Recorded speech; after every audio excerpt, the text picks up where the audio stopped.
Piece चपाती रोटी का मुद्दा संतृप्तिగా rice కూడా తినవచ్చు.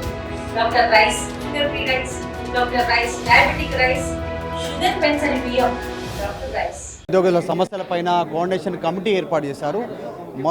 తెలంగాణ ఉద్యమ సమయంలో జేఏసీ, ఇప్పుడు కోఆర్డినేషన్ కమిటీ.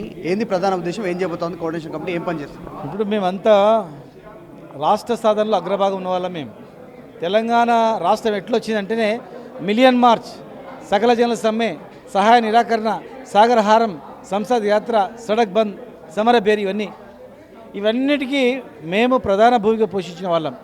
ఆనాడు తెలంగాణ ఉద్యోగులకు ప్రమోషన్లు కావాలని ఆ ప్రభుత్వంతో కొట్లాలే, రాష్ట్రం ఏర్పడాలని కొట్లాలని వల్ల మేము. మరి అలాంటి మేము మా వర్గాలని ఇలా మీరు ఒక బిచ్చగాళ్ళలాగా చూస్తూ మొత్తం పైసలు విలే తింటున్నట్లు అవమానపరుస్తుంటే మా కడుపు మండి ఇలా మనం కూర్చోవద్దు.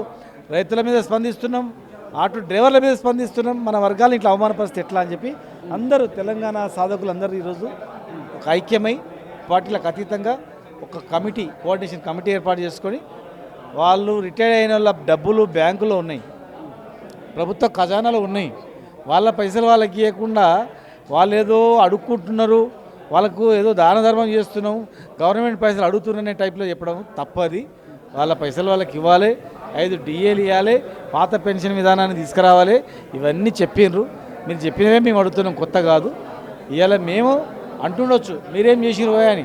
మేము వచ్చిన కొద్ది రోజులనే 43% ఇప్పించినామయ్యా గంటల. రెండవ పిఆర్సీ కూడా 30% ఇప్పించినామయ్యా. 40,000 మందికి ఒక నెల రోజుల్లో ప్రమోషన్ ఇప్పించినామయ్యా. కాంట్రాక్ట్ ఉద్యోగులకు కూడా 30% పిఆర్సీ ఇచ్చిన దేశంలో ఎవడు ఇవ్వలేదయా. అన్ని గ్రూప్ 1 పోస్టులు అన్నీ ఆంధ్రాకు పోయేటివి.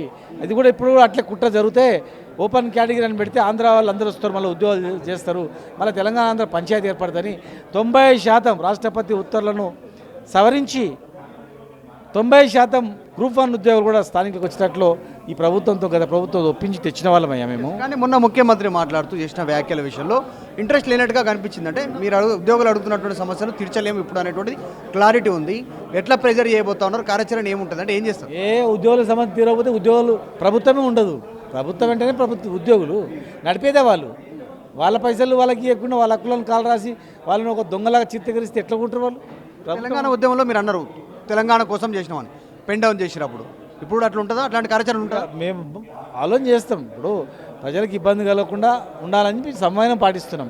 వారు తీర్చాలని ఒత్తిడి తీసుకొస్తాం. మేము చీఫ్ సెక్రటరీని కలుస్తాం, ఫైనాన్స్ మినిస్టర్ని కలుస్తాం, టైం ఇస్తే ముఖ్యమంత్రి గారు కూడా చెప్తాం, గవర్నర్ కూడా కలుస్తాం. లేకపోతే ఊరుకోం. రాష్ట్రం తెచ్చిన వాళ్ళు మేము రాష్ట్రాన్ని గడగడలాడించిన ప్రభుత్వాలను గీదం పెద్ద సమస్యనా? ప్రజలను కూడా ఐక్యం చేస్తాం, ప్రజలు కూడా చెప్తాం. ఉద్యోగులు వాళ్ళు కష్టపడి పనిచేస్తున్నారు, వాళ్ళేం పైసలు తింటలేరు, పనిచేస్తున్నారు, ప్రభుత్వం నడిచేదే వాళ్ళు, ఇన్ని లక్షల కోట్ల ఆదాయం పెంచిందే వాళ్ళు. ఇలా మన బడ్జెట్ ఇంత ఉందంటే కూడా కారణం వాళ్ళని చెప్తాం మేము.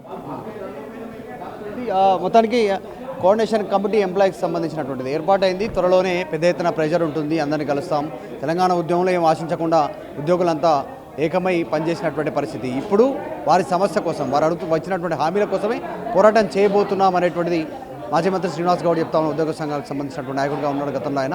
సో ఏ పార్టీకి సంబంధం లేకుండా కోఆర్డినేషన్ కమిటీ అయింది, ఉద్యోగులకు సంబంధించిన డిమాండ్ చేస్తూ ఉన్నారు. వీడియో జర్నలిస్ట్ జాఫర్తో మధు మల్కేడ్కర్, హైదరాబాద్. ఇండియా పాకిస్తాన్ ఉద్రిక్తతలపై లేటెస్ట్ అప్డేట్స్ కోసం డౌన్లోడ్ చేసుకోండి RTV లైవ్ యాప్.